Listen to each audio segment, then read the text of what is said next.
Assalamualaikum warahmatullahi wabarakatuh.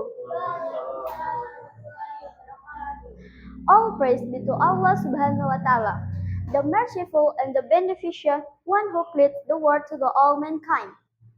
Salawat and salam be upon to our Prophet Muhammad sallallahu alaihi wasallam, who saved the human life from destruction in the safety.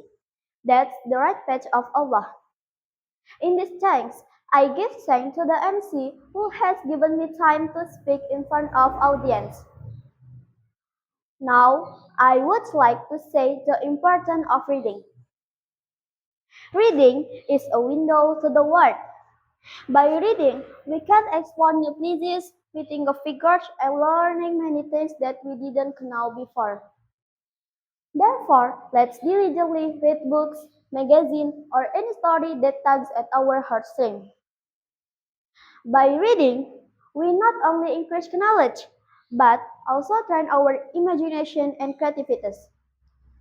So, let's make reading a fun and useful activity. Thank you. I hope we can all be avid and intelligent readers. Wassalamualaikum warahmatullahi wabarakatuh.